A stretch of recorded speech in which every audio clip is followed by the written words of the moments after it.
ಬ್ಯಾಡಿ ದೇವ್ರು ಬ್ಯಾಡಿ, ನಿಮ್ ಕಾಲಕ್ ಬೀಳ್ತೀನಿ. ನಮ್ ಜಮೀನ ನಮಗ್ ಕೊಟ್ಬಿಡಿ ದೇವ್ರು. ಎದಳಮ್ಮ ಮೇಲೆ, ನಮ್ಗೆ ತಲೆಗೆಲೆ ಕೆಟ್ಟಿದ್ಯಾ? ನಿಮ್ ಯಜಮಾನಿಗೆ ಕೈ ತುಂಬಾ ದುಡ್ಡು ಕೊಟ್ಟಿದೀವಿ, ಜಮೀನ್ ಖರೀದಿ ಮಾಡಿದೀವಿ. ನೋಡಿಲಿ ಪತ್ರ, ನೋಡಿಲಿ. ಅವ್ರು ಕುಡ್ದ ಗ್ಯಾನ್ದಲ್ಲಿ ನಿಮಗ್ ಬರ್ಕೊಟ್ಟವ್ರೆ. ನಿಮ್ ಹಣನ ನಿಮ್ಗ್ ವಾಪಸ್ ಕೊಡ್ತೀವಿ. ನಮ್ ಜಮೀನ್ ನಮಗ್ ಬಿಟ್ ಕೊಡಿ ದೇವ್ರು. ಕೊಡ್ತೀನಿ ನೋಡಿ ನಿಂಗೆ, ದೂರ ಹೋಗಲಿ.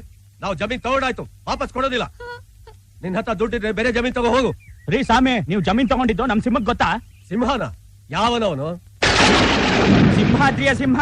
ನೀವೆಲ್ಲ ಹಿಂಗ್ ಯಾಮಾರಿಸಿ ಜಮೀನ್ ತಗೊಂಡಿದ್ದು ಅವ್ರಿಗೆ ಏನಾರು ಗೊತ್ತಾದ್ರೆ ನಿಮ್ಮನ್ನ ಸಿಗ್ದಾಕ್ಬಿಡ್ತಾರೆ. ಅವ್ನ್ ಗಳ್ಸಾಗಿದೆ, ನನ್ ಮುಂದ್ ಬರಕ್ ಹೇಳು.